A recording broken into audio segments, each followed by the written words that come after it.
మీ ఇంట్లో మొదటి కోటీశ్వరుడు మీరే అవ్వాలనుకుంటున్నారా? ఈ ఫైనాన్షియల్ వెబినార్ లో ఇప్పుడే జాయిన్ అవ్వండి.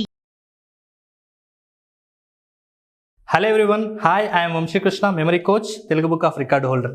అయితే చాలామంది విద్యార్థులకు 10th వరకు ఎలాంటి ఇబ్బంది ఉండదు, కానీ 10th తర్వాత ఎలాంటి కోర్సు సెలెక్ట్ చేసుకోవాలనే విషయాన్ని చాలామంది విద్యార్థులు క్లారిటీ ఉండదు, అలాగే పేరెంట్స్కి కూడా. సో అలాంటి ప్రతి డౌట్లో ఉన్నటువంటి ప్రతి విద్యార్థికి, పేరెంట్స్కి సంబంధించి నేను ఈ వీడియో చేయబోతున్నాను 10th తర్వాత ఎలాంటి కోర్సులు ఉంటాయనే విషయం పట్ల. కాబట్టి వీడియోను స్కిప్ చేయకుండా ఎండ్ వరకు చూడండి. ఫస్ట్ వచ్చేసి 10th కంప్లీట్ అయిన తర్వాత మొట్టమొదటి ఆప్షన్ ఏదైనా ఉంది అంటే అది ఇంటర్మీడియట్లో MPC, BiPC, HEC, CEC, MEC, HEC అనే గ్రూప్స్ ఉంటాయి. అంటే maths, physics, chemistry, biology, physics, chemistry, history, economics, commerce, civics, economics, commerce, maths, economics, commerce, history, economics, commerce, ఈ సబ్జెక్ట్స్ ఉంటాయి అన్నమాట. అయితే ఎవరైతే ఇంజనీరింగ్ వైపు వెళ్ళాలనుకుంటున్నారో వాళ్ళు ఎంపీసీ తీసుకోవాలి. ఎవరైతే ఫార్మా సైడ్ డాక్టర్ కోర్స్ చేయాలి అని అనిపిస్తే, డాక్టర్ అవ్వాలి అనే కోరిక ఉంటే వాళ్ళు బైపీసీ తీసుకోవాలి. నెక్స్ట్ హెచ్ఈసీ, సిఈసీ తీసుకున్న వాళ్ళు వీళ్ళు గ్రూప్స్కి రాసుకోవడానికి, లేదంటే లాయర్స్గా కూడా వీళ్ళకి చాలా అద్భుతంగా సెట్ అవుతుంది. ఫైనల్గా ఎంఈసీ, హెచ్ఈసీ అంటే వీళ్ళు సిఎల్గా పనిచేయడానికి అద్భుతంగా ఉంటుంది, ఈ కోర్స్ హెల్ప్ అవుతుంది. కాబట్టి ఇంటర్మీడియట్లో మీ సామర్థ్యాన్ని బట్టి మీరు ఏ కోర్స్ తీసుకుంటే మీరు 100% రాణించగలుగుతారో అలాంటి కోర్స్ని సెలెక్ట్ చేసుకోండి. నెక్స్ట్ ఇంటర్మీడియట్ తర్వాత, అంటే ఇంటర్మీడియట్ కాకుండా ఒకవేళ 10th తర్వాత ఇంకేదైనా కోర్స్ ఉందంటే అది వొకేషనల్ కోర్సెస్. అయితే ఈ వొకేషనల్ కోర్సెస్లలో అగ్రికల్చర్ విభాగానికి వచ్చినట్లయితే అందులో ముఖ్యంగా పంటలు, దాని యొక్క management, crop production and management గురించి ఇందులో ఉంటుంది.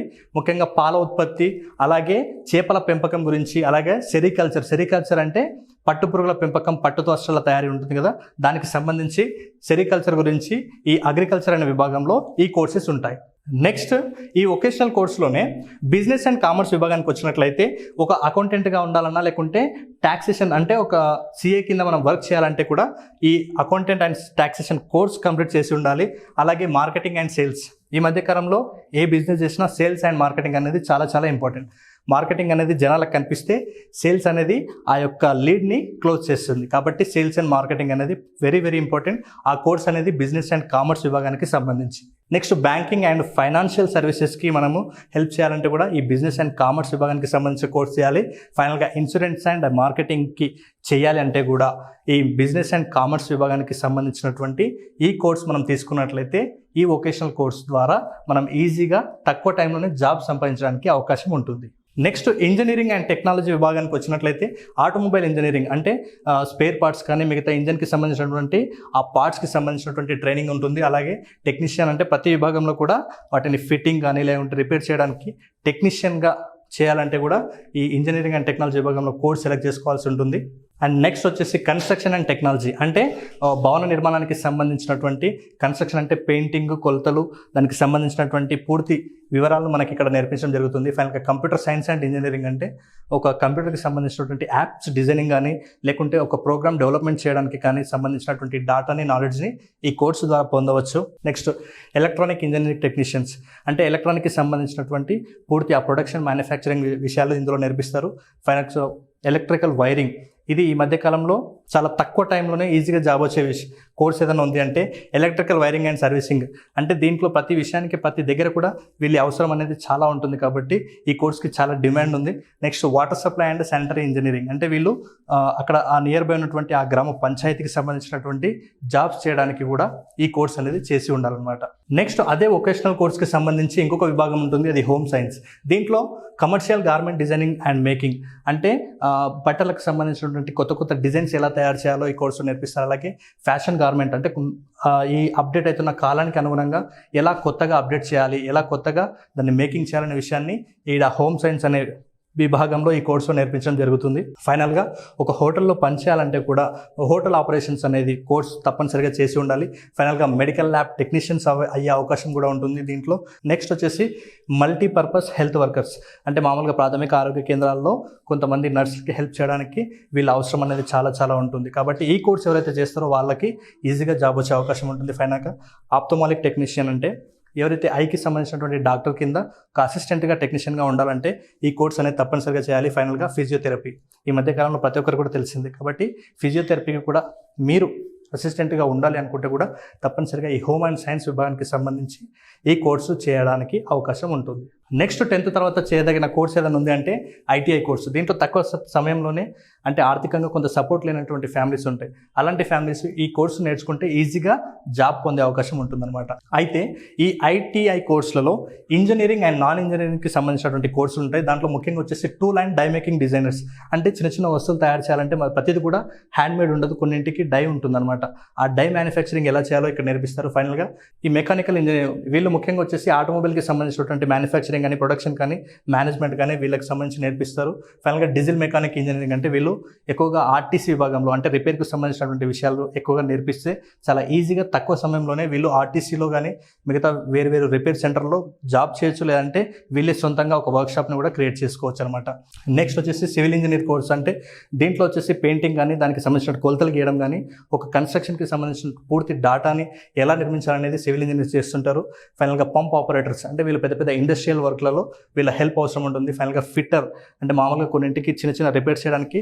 దెన్ నెక్స్ట్ వచ్చేసి motor driving come mechanical engineering. దీంట్లో ఏమంటే కొంతమందికి డ్రైవింగ్ నేర్పించి వారికి డ్రైవింగ్ లైసెన్స్ ఇవ్వడం, వీళ్ళు హెల్ప్ చేయడం లాంటివి వర్క్స్ చేయాలంటే కూడా మనము ఈ కోర్స్ అనేది కంప్లీట్ చేసి ఉండాలి. ఇది ఐటీఐలోనే ఉంటుంది. నెక్స్ట్ వచ్చేసి మ్యానుఫ్యాక్చరింగ్ ఫుట్వేర్ ఇంజనీర్, అంటే వీళ్ళు వచ్చేసి నూతనంగా ఉన్నటువంటి ఈ ఫుట్వేర్ డిజైనింగ్ తయారు చేయడం మీద అండ్ మ్యానుఫ్యాక్చరింగ్ చేయడం మీద, అలాగే ప్రోడక్ట్స్ని సప్లై చేయడం మీద వీళ్ళకి ఎలా ఉండాలనే విషయాన్ని ఈ కోర్సు నేర్పించడం జరుగుతుంది.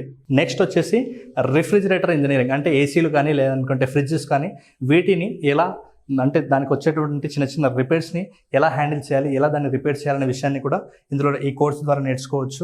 నెక్స్ట్ వచ్చేసి హెయిర్ అండ్ స్కిన్ కేర్, అంటే దీనికి సంబంధించి తలకు సంబంధించింది అలాగే చర్మానికి సంబంధించినటువంటి కొత్త విషయాలు నేర్చుకోవచ్చు. నెక్స్ట్ వచ్చేసి ఫ్రూట్స్ అండ్ వెజిటేబుల్ ప్రాసెసింగ్, ఫైనల్గా వచ్చేసి సర్వేయర్ ఇంజనీరింగ్. వీళ్ళందరూ కూడా తయారు కావాలంటే ఈ కోర్సు నేర్చుకున్న తర్వాత ఈ కోర్సులు నేర్చుకుని ఇలాంటి ఈ కోర్సులు అన్నీ చేయడం ద్వారా ఆటోమేటిక్గా వీళ్ళు తక్కువ సమయంలోనే చాలా ఈజీగా తొందరగా జాబ్ సంపాదించే అవకాశం ఉంటుందన్నమాట. దెన్ 10th తర్వాత ఐటీఐ కోర్స్, దాంతోపాటు ఉన్నటువంటి ఇంకా ముఖ్యమైన కోర్స్ ఏదైనా ఉంది అంటే అది పాలిటెక్నిక్ కోర్స్ అనమాట. నెక్స్ట్ వచ్చేసి 10th తర్వాత చేయదగిన ఇంకో కోర్స్ ఏదైనా ఉంది అంటే అది పాలిటెక్నిక్ కోర్సెస్ అనమాట. అయితే ఎవరైతే పాలిటెక్నిక్ చేయాలనుకుంటారో వాళ్ళు ముందుగా పాలిసెట్ అనే ఎంట్రన్స్ ఎగ్జామ్ రాయాలి. ఆ ఎంట్రన్స్ ఎగ్జామ్లో వచ్చినటువంటి మార్క్స్ ర్యాంక్స్ ఆధారంగానే వాళ్ళకి ప్రైవేట్ లేదంటే గవర్నమెంట్ కాలేజీలలో సీట్ రావడం జరుగుతుంది. అయితే మరి ఈ పాలిటెక్నిక్ కోర్సుల్లో ఏ అంశాలు ఉంటాయి, ఏ కోర్సెస్ ఉంటాయి అంటే ఫస్ట్ వచ్చేసి సివిల్ ఇంజనీరింగ్ అంటే నేను చెప్పాను కదా ఇంతకుముందు కూడా, అంటే పెయింటింగ్ కానీ లేకుంటే ఆ కన్స్ట్రక్షన్కి సంబంధించినటువంటి పూర్తి సమాచారాన్ని ఈ కోర్సులో అందిస్తారు. నెక్స్ట్ వచ్చేసి ఎలక్ట్రికల్ ఇంజనీరింగ్, అంటే ఒక పవర్ జనరేషన్ కానీ లేదనుకుంటే ఒక ఎలక్ట్రానిక్ మిషన్స్ కానీ దాని యొక్క పనితీరు విధానానికి సంబంధించినటువంటి ఇన్ఫర్మేషన్ని ఈ ఎలక్ట్రానిక్ ఇంజనీరింగ్స్ నేర్పించడం జరుగుతుంది. నెక్స్ట్ మెకానికల్ ఇంజనీరింగ్, అంటే మిషనరీ డిజైన్ కానీ మ్యానుఫ్యాక్చరింగ్కి సంబంధించినటువంటి స్కిల్స్ కోర్సెస్ ఇందులో అందించబడుతుంది. నెక్స్ట్ వచ్చేసి metallurgical engineering and computer science and engineering. ఈ విభాగం వచ్చేసరికి ఒక యాప్ని డిజైన్ చేయడం కానీ ఒక ప్రోగ్రామ్ని డెవలప్ చేయడం గురించి సంబంధించినటువంటి విషయాలు ఇందులో నేర్పిస్తారు. ఫైనల్గా కెమికల్ ఇంజనీరింగ్, అంటే ఒక కెమికల్కి సంబంధించి అది లిక్విడ్ ఉండొచ్చు లేదనుకుంటే ఘన రూపంలో ఉండొచ్చు. సో అలాంటి వాటిని ఎలా వినియోగించాలి, ఏ పర్పస్లో వినియోగించాలనే విషయాన్ని ఇక్కడ కెమికల్ ఇంజనీరింగ్ కోర్సు చెప్తారు. ఫైనల్గా డైరీ ఇంజనీరింగ్, అలాగే టెక్స్టైల్ టెక్నాలజీ, టెక్స్టైల్ కెమిస్ట్రీ, అంటే ఒక వస్త్రం తయారు చేయడానికి వాడేటటువంటి కెమికల్స్ని ఎలా ఎంత క్వాలిటీలో వాడాలనే విషయాన్ని కూడా ఇందులో చెప్తారు. ఫైనల్గా గ్లాస్ అండ్ సెరామిక్ ఇంజనీరింగ్, ఈ మధ్య కాలంలో ఎక్కువ వాడుకలో ఉన్నటువంటి కోర్స్ ఇది. ఈ కోర్సు ద్వారా చాలా ఈజీగా తక్కువ సమయంలో సంపాదించే అవకాశం ఉంటుంది. నెక్స్ట్ ఫైనల్గా వచ్చేసి అగ్రికల్చర్ ఇంజనీరింగ్, అంటే ఇంతకుముందు మనం చెప్పాం కదా పంట ఉత్పత్తికి సంబంధించినటువంటి పూర్తి డేటాని ఈ కోర్సు ద్వారా అందించుకోవచ్చు. ఫైనల్గా ఫ్యాషన్ ఇంజనీరింగ్ అండ్ గార్మెంట్ టెక్నాలజీని మనకు ఈ పాలిటెక్నిక్ కోర్సు ద్వారా అందించడం జరుగుతుంది. అయితే 10th తర్వాత ఎంపిక చేసుకునే ఈ ప్రతి కోర్సు కూడా మీ యొక్క సామర్థ్యానికి అనుగుణంగా ఎంచుకోవాలి తప్పిస్తే వేరొకరి ఫోర్స్ ద్వారానో లేదనుకుంటే మన ఫ్రెండ్స్ చేస్తున్నారనో మన రిలేటివ్స్లో ఇది చేశారనో కాకుండా మీ సామర్థ్యానికి అనుగుణంగా మీరు మీ కోర్స్ని సెలెక్షన్ చేసుకోండి. ఫైనల్గా వచ్చేసి ఈ కోర్స్ గురించి ఓవరాల్గా జస్ట్ ఒక చిన్న స్మాల్ ఓవర్వ్యూ ఇవ్వడం జరిగింది. ఈ కోర్స్ గురించి డీటెయిల్గా మనం May 1st జరిగే క్లాస్లో ఈ కోర్సెస్ గురించి ఇంకా క్లియర్గా డీటెయిల్గా ఏది ఎన్ని సంవత్సరాలు ఉంటుంది ఇంకా క్లియర్గా డీటెయిల్గా తెలుసుకోబోతున్నాం. కాబట్టి ప్రతి ఒక్కరు కూడా May 1వ తేదీన క్లాస్ మిస్ అవ్వకుండా ఇప్పుడే ఇక్కడ స్క్రీన్ మీద కనబడుతున్న నెంబర్కి కాలర్ మెసేజ్ చేసి మీ సీట్ని రిజిస్ట్రేషన్ చేసుకోండి. ఎందుకంటే ఈ కెరీర్ గైడెన్స్తో పాటుగా మీరు memory skills, hand writing skills, speed reading skills, learning డిజబిలిటీస్ని ఎలా ఓవర్కమ్ చేయాలి, నెక్స్ట్ వచ్చేసి మనీ మేనేజ్మెంట్ గురించి అన్ని విషయాల గురించి మీరు క్లియర్గా తెలుసుకోబోతున్నారు. May 1st నుంచి 15 రోజుల పాటు బ్యాచ్ నడుస్తుంది. ఒకటి మార్నింగ్ బ్యాచ్ ఉంటుంది, ఇంకొకటి ఈవినింగ్ బ్యాచ్ ఉంటుంది. మీ సమయానికి అనుకూలంగా మీరు ఏదో ఒక బ్యాచ్లో జాయిన్ అవ్వండి, అద్భుతమైన రిజల్ట్ చూస్తారు. Thank you so much. నేను మీ వంశీకృష్ణ. జై హింద్. సుమన్ టీవీలో మీ పర్సనల్ అండ్ బిజినెస్ ప్రమోషన్స్ కోసం కింది నెంబర్కి కాంటాక్ట్ చేయండి.